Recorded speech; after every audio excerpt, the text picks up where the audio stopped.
Happy birthday, SDM. Ha.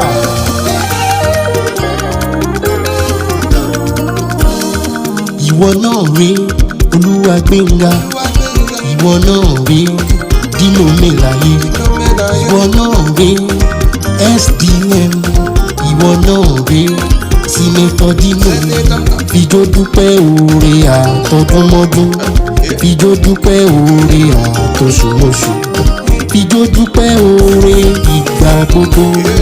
Ìwọ náà rí Dino Melaye o, kílẹ̀ rí. Ìwọ náà rí ìwọ náà rí ìwọ náà rí Dino Melaye, Dino Melaye, ìwọ náà rí SDM, ìwọ náà rí Senator Dino. Fijó dúpẹ́ oore àtọdúnmọ́dún, oore àtọdúnmọ́dún, fijó dúpẹ́ oore àtọṣùmọṣù, oore t'Olúwa ṣe, fijó dúpẹ́ oore fijó dúpẹ́ oore. ìwọ náà rí Dino Melaye.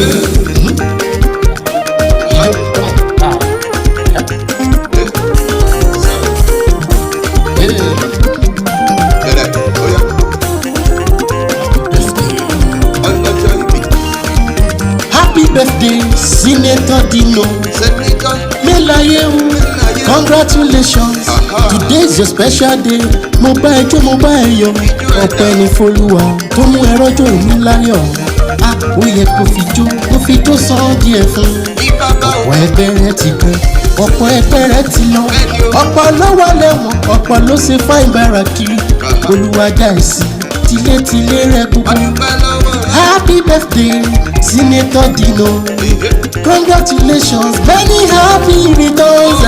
Ìwọ náà rí Olúwagbénga, Ìwọ náà mà rè o. ìwọ náà rí Dino Melaye, ìwọ náà rí SDM, fijó san fún. ìwọ náà rí Senator Dino. Fijó dúpẹ́ oore àtọdúnmọ́dún, Fijó dúpẹ́, fijó dúpẹ́ o.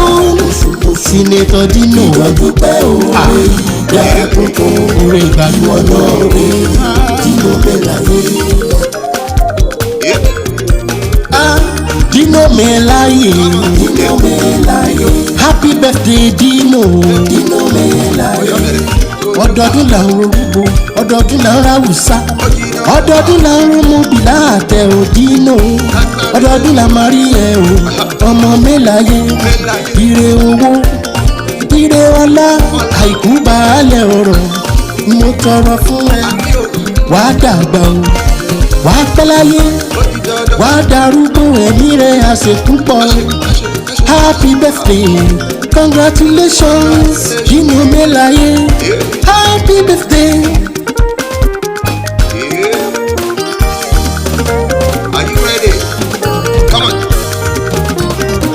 Yeah, come on. Yeah.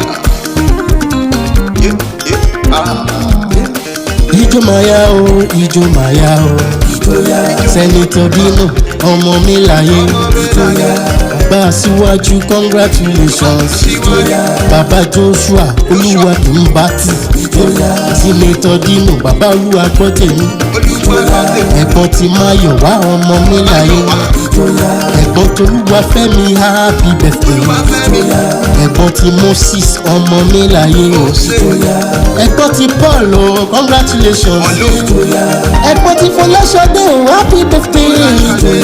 Ẹ̀gbọ́n ti Mílẹ́yìn, happy birthday. Ijó máa yá o, ijó ti yá o. Bẹ̀rẹ̀ kójó, ijó máa yá o.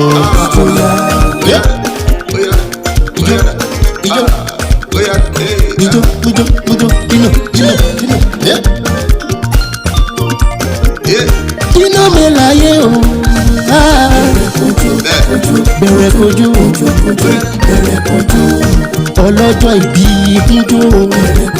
Jó dáadáa. Happy birthday to you, Senator Dino Melaye.